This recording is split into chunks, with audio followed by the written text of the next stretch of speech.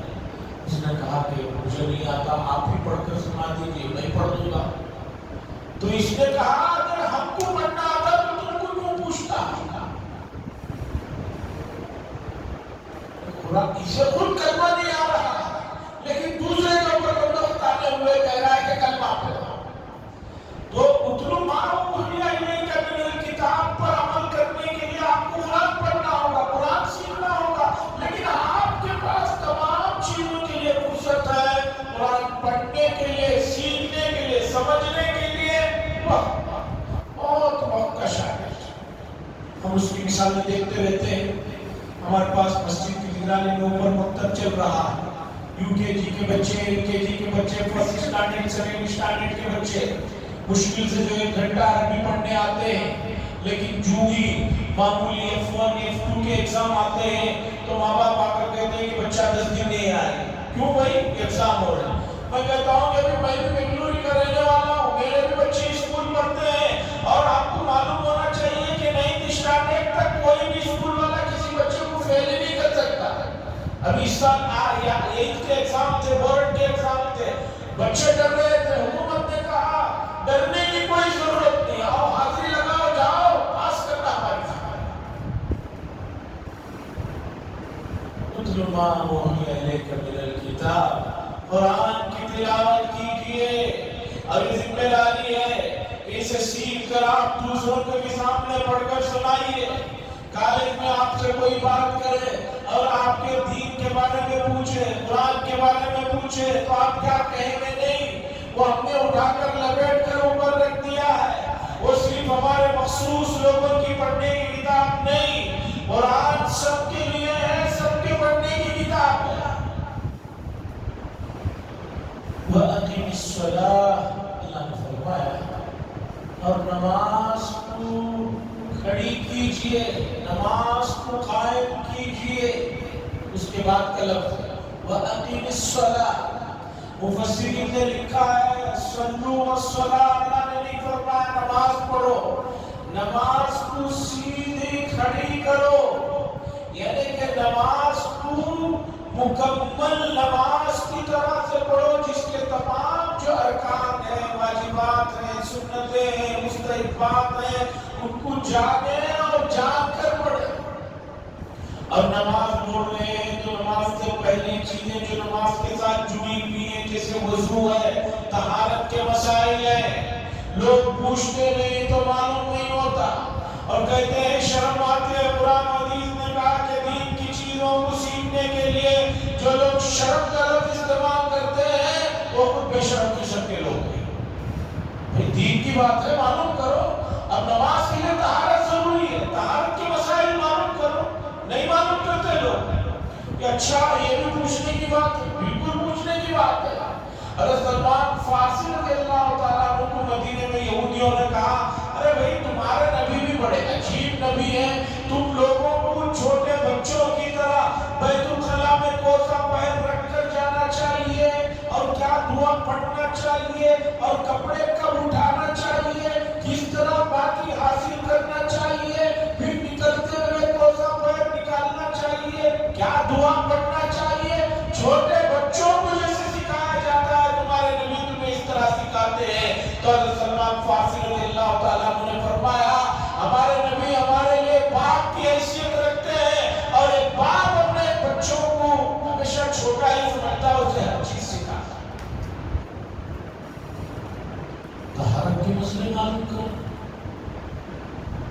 اس میں مشہور واقعہ ہے، کسی امام صاحب نے کہا کہ بغیر وضو کی نماز نہیں ہوتی، تو کوئی نمازی صاحب نے کہا کیوں نہیں ہوتی؟ میں تو 20 سال سے بغیر وضو کے ہی پڑھ رہا ہوں، میری تو ہو ہی نہیں۔ یہ تو لطیفہ ہوا۔ ایک صاحب نے پوچھا مجھ سے کہ بعض مرتبہ وضو ٹوٹنے کے لیے ہوا جو خارج ہوتی ہے اس سے وضو ٹوٹ جاتا ہے۔